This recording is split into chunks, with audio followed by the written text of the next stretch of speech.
Great.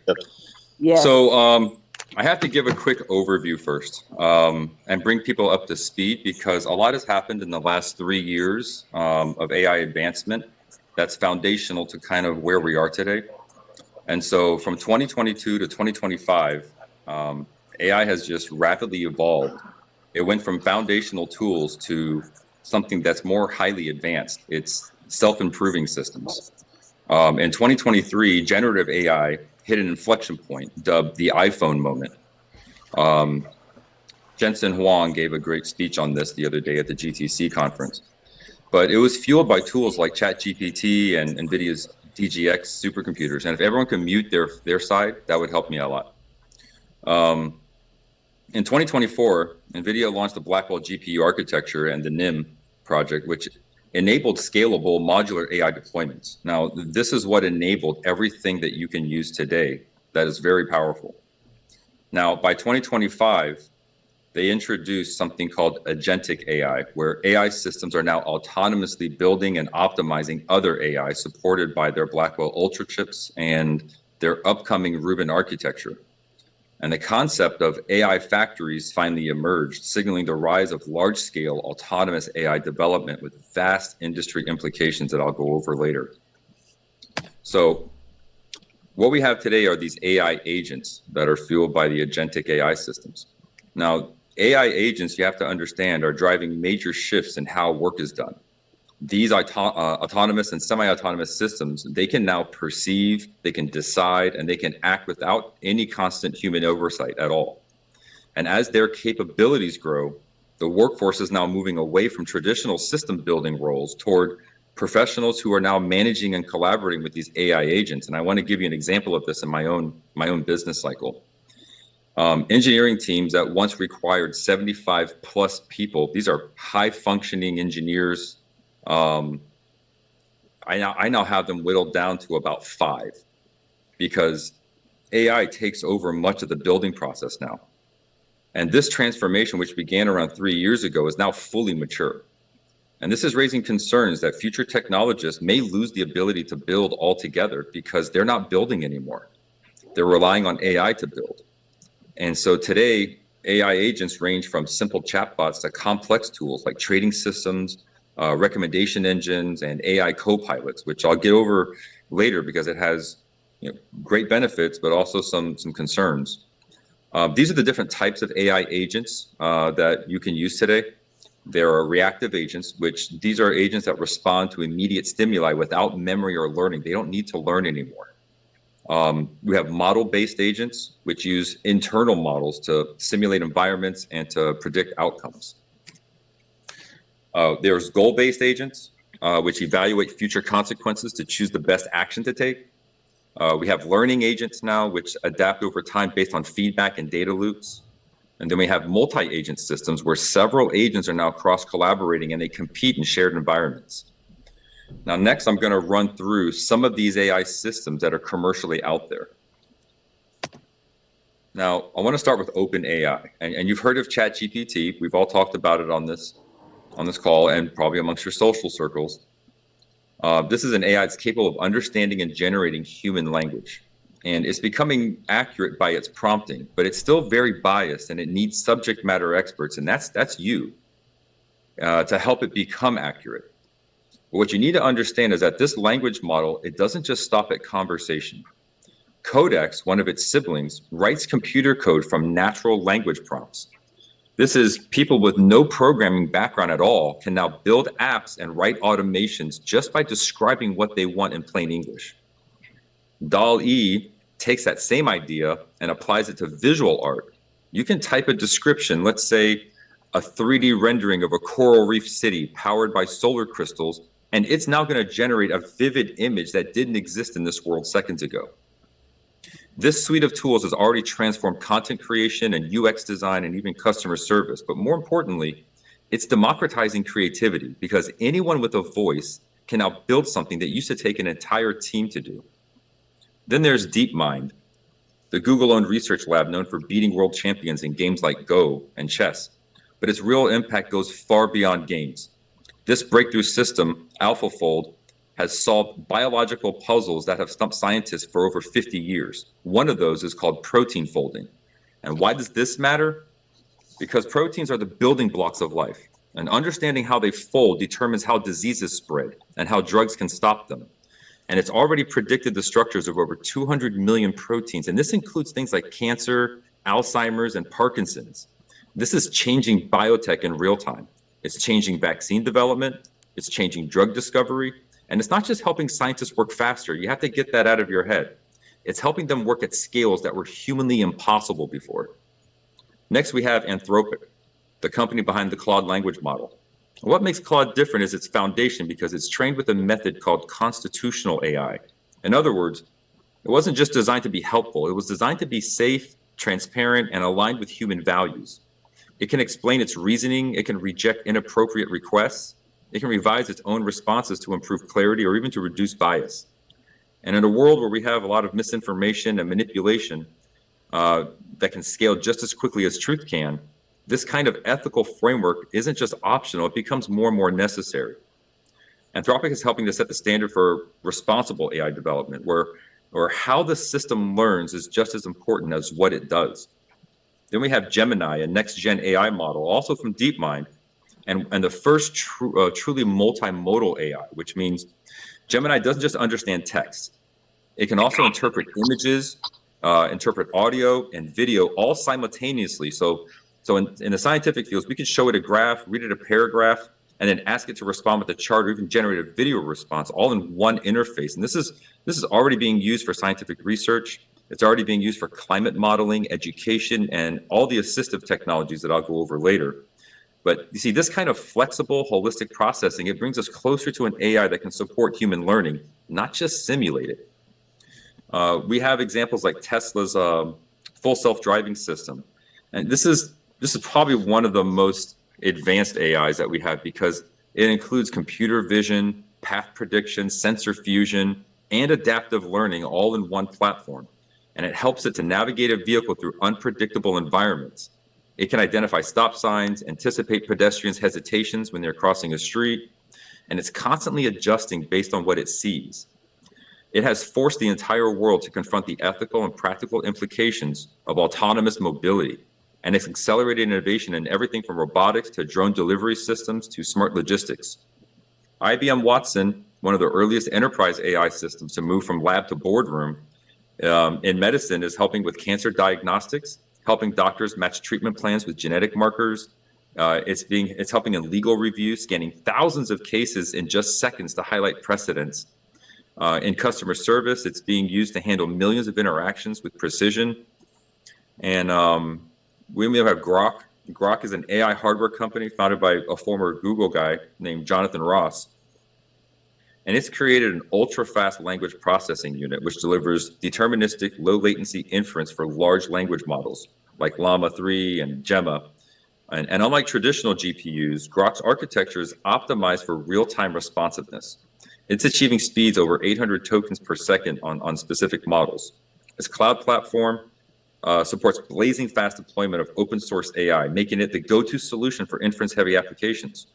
Now, they are backed by over $2 billion in funding, including BlackRock and Saudi Arabia, the government. And it's rapidly becoming a serious challenger to NVIDIA in the next phase of generative AI infrastructure. Now, what you have to understand is that these aren't isolated technologies. These are pieces of a much larger human shift, because they teach, they diagnose, they design, they decide, and increasingly, they listen. This is what AI is doing today. This is not the future, this is right now. And the question isn't if they'll change our world, because they already have. The real question is, will we direct that change, or are we just going to react to it? And I want to move beyond the labs and look at where AI is already making a tangible, life-saving difference around the world. Because these aren't theories, these are not test pilots. These are real-world applications right now changing lives. AI is quietly revolutionizing healthcare. Take radiology, for example. AI tools like ADOC and Zebra Medical scan medical images. These are MRIs, CT scans, X-rays, and it immediately flags abnormalities that a human eye can't see and would definitely miss. In stroke cases, for instance, an AI can detect a brain bleed within seconds, long before you can even page a radiologist to come look at it. And that time difference alone has saved thousands of lives in the ER room today, right here. In oncology, companies like Tempus use AI to cross-reference a patient's genetic data with global cancer treatment data. And the results? This is personalized treatment plans. This isn't designed for a category of people, but for you specifically. And that's never been possible at scale until just now. AI doesn't just help diagnose, it helps prevent, monitor, and predict. It's changing how we think about chronic disease, how we think about medication adherence, and even mental health interventions before the crisis happens. When we talk about sustainability, we need systems thinking, and that's where AI comes in. Google's AI for Environment program is using machine learning to detect illegal deforestations in near real-time strategy through satellite imagery. So in places like Brazil and Indonesia, the governments and conservationists, they get alerts long before the damage becomes widespread. In the energy sectors, AI is optimizing power grids. Companies like GridEdge and AutoGrid use predictive analytics to balance electricity demand with renewable supply, helping reduce waste and cut down on carbon emissions. AI even helps forecast climate patterns more accurately. In IBM's Green Horizon initiative, they combine AI with atmospheric science to model pollution flows and anticipate smog events. This is allowing cities to take action long before air quality becomes a problem or hazardous. And you have to really think about it. This is not just about efficiency anymore. This is about planetary intelligence in action. And I want to shift for a moment because this is one of my favorite topics. I recently had a conversation with an educator who told me AI will never replace what I do because I can sense when a child is learning. I know when they get it. And I respected that deeply coming from a family of educators. But I showed them something. I showed them a classroom of 20 children, all with learning disabilities, behavioral challenges, emotional trauma, children that a traditional system would have written off as dysfunctional. And yet each one was learning. Each one had their own AI, a unique behavioral model that we created, giving constant feedback loops. And synchronized with vast databases of human learning patterns, it was continuously adjusting in real time. Each AI was teaching the same content, but after the first couple engagements, each AI began teaching the children in 20 different ways, because that's what each child needed. Some learned visually, some emotionally, some through logic, some through storytelling. And the AI knew, it adapted, it waited, it tried again until the child actually engaged. And this wasn't about replacing teachers. It was about revealing a system that finally sees every child. AI didn't remove humanity from that room. It replaced parts of the system that were failing. And in doing so, it gave humanity back to every individual child, one learner at a time. And this is, again, one of the areas that's closest to my heart, and it's the one that's the most transformational. It allows us to break free from the one-size-fits-all model of education. So you have tools like Conmigo from the Khan Academy and Socratic from Google, which are now analyzing students and how they learn, and it adapts to their needs in real time. So, for example, if a student struggles with a word problem in math, AI doesn't just mark it wrong. It asks the follow-up question. It reshapes the approach and builds understanding step by step until the concept clicks. In underserved communities where teachers are stretched thin, AI tutors, they never get tired. They never get frustrated. They never get overwhelmed. They bring patient, consistent instruction to every child, no matter their pace or their background. In higher education, platforms like Duolingo's AI chat partners, they simulate immersive conversational learning in dozens of languages, anytime, anywhere. AI is equalizing access to learning for everyone. And this begs an even deeper question. What is the future relevance of academia when the system designs are changing faster than any curriculum can keep up with? For people with disabilities, AI is the real game changer. Consider Be My Eyes, an app powered by OpenAI's ChatGPT-4. This allows blind or visually impaired users to see the world by describing objects and reading labels, identifying colors, and navigating unfamiliar environments through natural conversation with an AI assistant. Then there's SignAll, an AI that translates American Sign Language into spoken and written language in real time. This is making conversations between deaf and hearing individuals absolutely seamless. AI-driven real-time translation tools like Google Translate or Meta's open-source speech models, they're now capable of translating dozens of spoken and written languages live, breaking down barriers not just in accessibility, but in culture. This isn't just inclusion. This is liberation through language and perception. And we can't talk about sustainability without talking about agriculture and water. So we have, in John Deere, they created a see and spray technology that uses computer vision and AI to detect individual weeds, and it only applies herbicide where it's needed. And the result, it's reduced chemical use by up to 90%. That means cleaner food, less waste, and healthier soil. And personally, as a large-scale farmer, I cannot stress enough how impactful this is. I don't believe in using any herbicides at all, but you know, this is how we move the needle in an industry that's turned farmers into chemists. A 90% reduction is one hell of a good start. In the developing world, AI-powered sensors from companies like Arable monitor soil health and moisture levels and weather conditions to help farmers plant, irrigate, and harvest much more effectively, especially in drought-prone regions. Google and Arable partnered on 25,000 acres in Nebraska, helping farmers conserve groundwater and combat drought. And by using real-time sensors and machine learning, farmers receive precise guidance on when and how to irrigate. And this led to a 22% water savings back into the reserves. And that's only on 27 fields. This didn't reduce any crop quality at all. The project also cuts energy costs, it lowers carbon emissions, and it protects the Platte River ecosystem. A local farmer, Rorik Paulman, called it the most revolutionary irrigation advance he has seen in 40 years of farming anywhere globally. In places like Africa and India, these same systems are forecasting and helping farmers prepare for floods and droughts weeks in advance, which is protecting not just crops, but lives. And this isn't abstract. This is AI fighting hunger, conserving water, and empowering local economies. So when we talk about AI as a force for good, this is what we mean.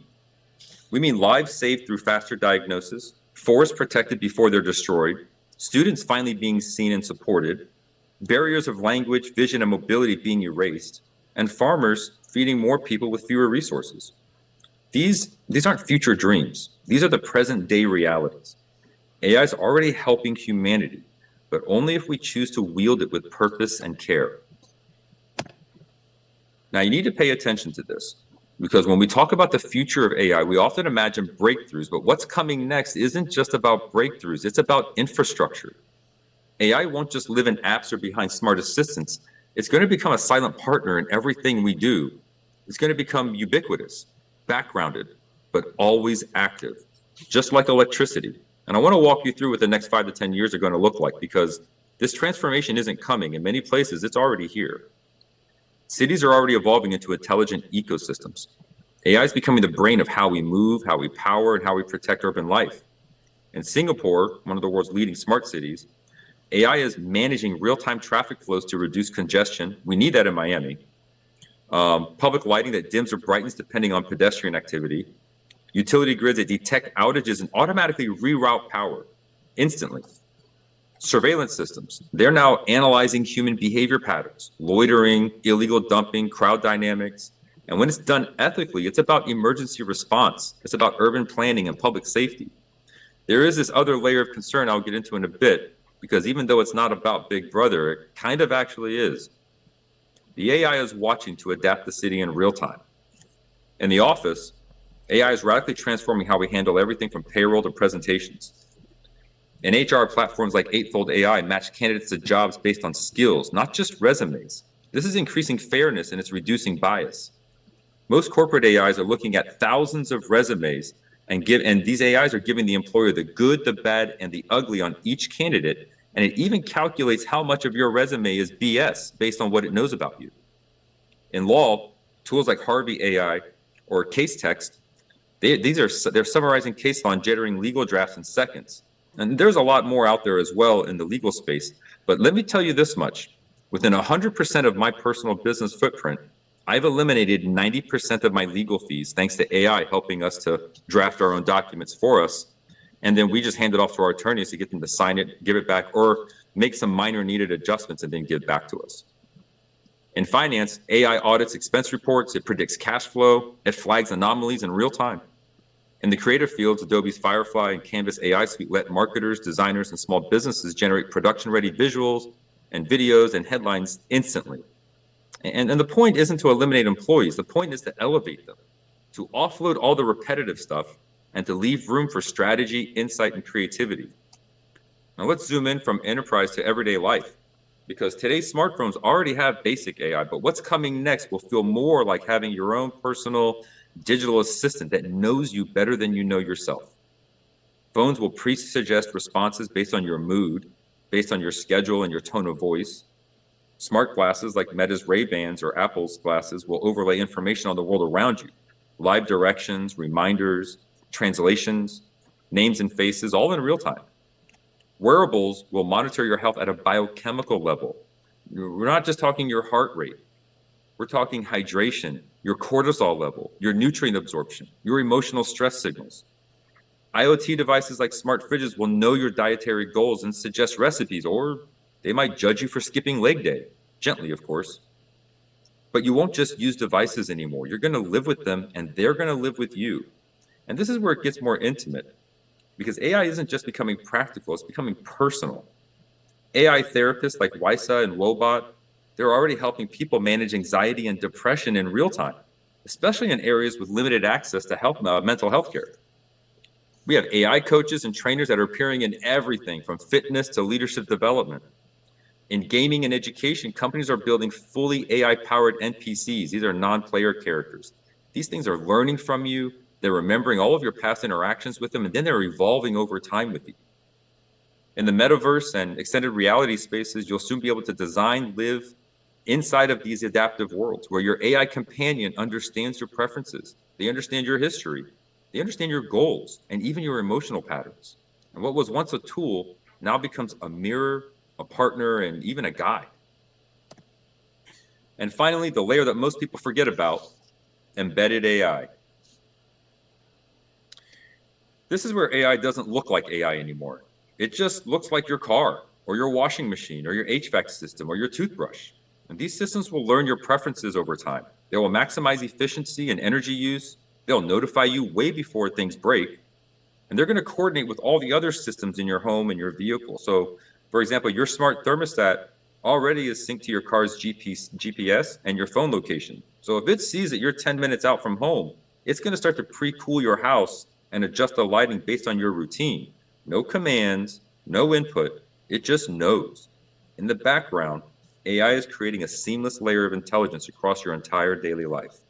So here's the takeaway. AI isn't just about smarter software, it's about a smarter world. And the next chapter isn't about new inventions that announce themselves. It's about old routines made invisible and intelligent. This is your city, your job, your devices, your relationships, your home.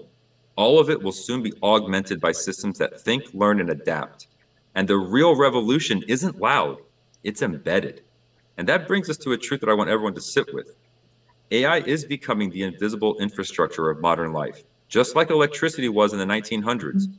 AI is starting out as something novel, something discussed, maybe even feared. But within a few short years, it will no longer be the focus. It will simply be the foundation. Because look, we don't ask ourselves where the power lines are when we flip on the light. We don't marvel at electricity when we use our washing machines or charge our phones. It's just there. It's expected. It's essential. And AI is headed in the exact same direction. It's going to disappear into everything. Beneath the dashboards, behind the apps, inside the systems that run our cities, our homes, and our jobs. And you won't use AI like you do today. It will use you as input to learn, to adjust, and to optimize. And in doing so, it's going to become ambient, passive, and very powerful. It won't be about replacing what we do. It will be about rewiring what's possible. And just like electricity, it won't be equally distributed unless we make it so. And that's why understanding, education, and awareness matter right now more than ever before. Now, I want you to remember this slide for later. Up until now, we've talked about the promises of AI, the breakthroughs, the benefits, the beautiful possibilities, but we can't have a responsible conversation without looking at the other side of the coin. Because as much as AI can uplift, it can also amplify risk. As much as it can heal, it can also harm. And we have to address that honestly and urgently, but without fear-mongering, because these aren't hypothetical threats. They're already here, and they're unfolding in real time. So let's take a look at some of these. And I'm going to give examples for each, because going into each of them would take too much time. So technological risks, right? Bias and discrimination. In 2018, Amazon scrapped an internal AI recruiting tool after discovering that it consistently downgraded resumes from female applicants. The AI had been trained on decades of hiring data, most of which favored men. So it learned to penalize resumes that included the word women, such as women's chess club, right? Over-reliance on automation. In 2009, Air France Flight 447 crashed into the Atlantic after pilots relied on faulty autopilot AI data. When automation disengaged due to iced sensors, the crew misread the situation. They literally ignored all of their own training. They ignored their gut. And ultimately, they stalled the aircraft, killing all 228 aboard. Security vulnerabilities. In 2023, a UK-based energy executive was targeted by fraudsters using AI to clone his voice. He cloned the CEO's voice. They tricked him into transferring $240,000 to a fake supplier by mimicking the voice, tone, and accent with absolute accuracy. The real CEO had no idea that the call had ever happened. Job displacement. IBM announced it would pause hiring on 7,800 roles that AI could soon handle, mostly in HR and back office functions. These aren't factory jobs. These are white-collar careers, now at risk from automation that can analyze resumes, it can schedule interviews, and even conduct performance reviews. Privacy erosion. In 2019, it was revealed that Ring doorbell cameras shared user footage with law enforcement without warrants, and in some cases, with third-party contractors who reviewed the footage for training AI. People's private lives became training data, often without their consent. Inequality. OpenAI's ChatGPT API is affordable for Silicon Valley startups, but prohibitively expensive for most developing nations. This leaves countries without access to foundational tools for AI-powered education, business, or even governance. This is widening the global cognitive and innovation gap. Misinformation. In 2023, a mother in Arizona received a call from her teenage daughter sobbing, claiming she'd been kidnapped, complete with her daughter's exact voice. It was AI generated. The scam only failed because the mother knew her daughter's whereabouts and asked a pre-agreed family safe word, which the criminals didn't know. This is really important. Everybody should have a family safe word because you cannot tell the difference between these AI generated voices. They will sound exactly like your loved one. AI autonomy. In 2022, a self-driving Tesla on autopilot hit and killed a pedestrian in California. Tesla stated the driver should have taken over while the driver claimed the car made the decision. Nobody was held accountable, and the victim's family was left in legal limbo because of this. Weaponization. In Libya, reports surfaced that Turkish-made autonomous drones pursued and attacked human targets without command from any human beings or intervention at all. This marked one of the first known cases where an AI-powered weapon made lethal decisions without any human involvement. Now, my personal greatest fear is not listed here, and I'm going to go over this very briefly. But it's the fact that we're using AI to create better AI. And in the process, we're finding that it's learning from us, and it's hiding itself from us through self-preservation. These AI-generated systems of AI are also giving us answers that we want to hear instead of the whole truth or the whole revelation. And not one government or private industry cares because it's the new arms race, and they only care about rapid advancements over their competition or over their enemies. Everyone is building faster than anyone can comprehend or even understand what it's doing because everybody is results driven. This is why the last section is the most important because AI has rapidly advanced genomics, robotics, and nanotechnology to a point that we can no longer keep up with it. I cannot get into the grand divide, which is what that's called, the acronym, that's happening in all of our high-level scientific and engineering communities.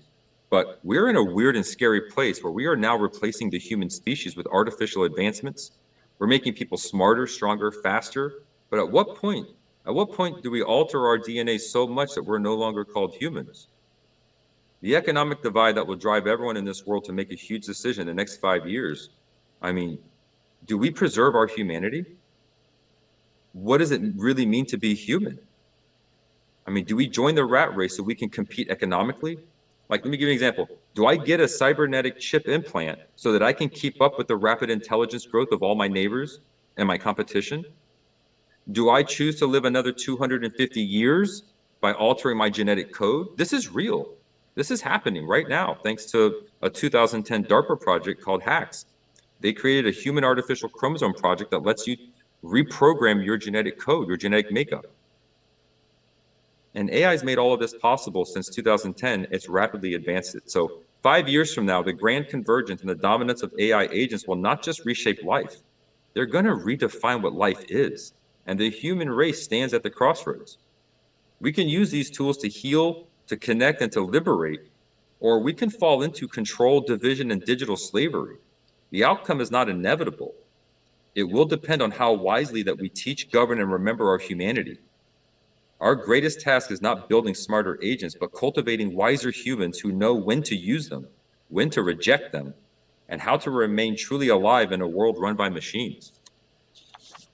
This is my personal and greatest fear in this world, and this is actually the reason why I've chosen to shut down all my labs and not that are involved in these spaces and not be a part of this. On this slide, I asked AI to generate images of how AI will kill us. And these are the images that it produced for it. That's food for thought. The next slide is where we need to really pay attention because it's part of the solution. In a world where machines can simulate intelligence, what makes you irreplaceable? Because here's the truth. The human edge still matters. In fact, it probably matters now more than ever before. And I want to start by being honest about what AI can't easily do. Because AI is very fast, it's scalable, and it's pattern driven, but it still struggles deeply with the messiness of being human. AI can simulate tone, it can reflect polite language, but it doesn't feel. It doesn't know what grief feels like or what it means to truly be seen. A chatbot might comfort someone in crisis, but it can't reach into your soul the way another human can. Because empathy is lived. It's earned through experience and vulnerability and through presence. And no machine can replicate that with authenticity. AI can apply rules, but it doesn't understand right from wrong in a moral or situational, culturally aware way. For example, should a hospital AI prioritize patients based on survivability or by their income status, like in China? Should an autonomous vehicle hit the tree and injure the driver or hit the cyclist and save the driver? These aren't coding decisions. These are human questions with human consequences, and they require moral courage, not machine logic. And for creativity and context, look, AI can write poems and generate paintings, but AI lacks intention. It doesn't draw from lived experiences. It doesn't express identity, grief, joy, or even rebellion. It generates content, but it doesn't create meaning. Human creativity is context-rich. It's story-rooted, and it's deeply personal. And AI can help us to execute, but at the end of the day, we still write the song. Physical dexterity. Robots are improving, yes, but try teaching a machine to handle dough like a baker, or paint like a muralist on scaffolding, or to build a violin from raw wood. These things require so much more, a nuanced sensory input and spatial memory and feedback loops that go far beyond code. Even today, right now, your grandmother making homemade dumplings is doing something AI can't do at all. Common sense reasoning. Look, AI can play chess much better than you can. But ask it whether you should bring an umbrella today based on your grandmother's arthritis acting up and it freezes. Why? Because it lacks common sense and intuition. It lacks the ability to connect abstract human cues that don't show up in training data. Leadership, charisma, and spiritual insight. AI can organize, but it can't inspire. It doesn't rally teams under pressure. It doesn't take a stand in the face of injustice. It doesn't sense when someone's spirit is breaking and then offer quiet encouragement, because these are not features. These are forces that shape lives and societies. AI can't replace your sense of purpose or your ability to move others with it. So if we know what AI struggles with, then let's ask the next question. How do we help the next generation lean into what makes them uniquely human? And here are the skill sets that will still matter and will matter even more. Critical thinking and problem solving. We must start to teach children to think beyond instructions, to ask better questions, to challenge the assumptions, to hold conflicting ideas, because AI can answer questions, but it can't question the answers. Interdisciplinary creativity. The future belongs to those who can mix disciplines. A coder who understands psychology, a biologist who can draw, an engineer who understands culture. The ability to synthesize across boundaries is what drives innovation, and it's still uniquely human. Emotional intelligence. No matter how advanced AI becomes, it will never navigate office politics or build trust across cultures or heal a tense room with humor and grace. We have to teach young people to read rooms, to manage their energy, and to navigate difference. That's true leadership. Ethics, philosophy, and human-centered design. At the end of the day, man, we need philosophers in the boardroom. We need ethicists on the product teams. We need poets at the design table. Because look, if we're going to build systems that touch every life on Earth, they need to be built by people who understand life, not just logic. Digital literacy. We don't need just users anymore. We need interpreters. Kids should already know how to prompt an AI system effectively, how to evaluate AI